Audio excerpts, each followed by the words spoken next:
সাবধানে যাবেন। এটা এটা রাখুন। এটা কি? মায়ের পায়ের ফুল। আজকে তো একটা অনেক বড় ফাড়া কাটলো আপনার।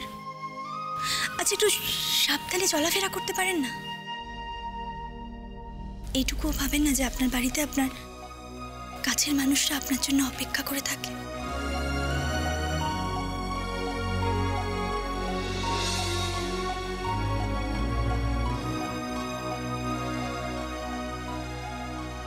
একটা সত্যি কথা বলবো,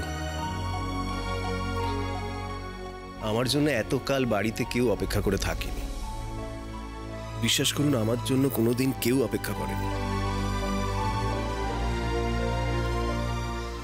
কিন্তু আপনি যখন বললেন, মনে রাখবো।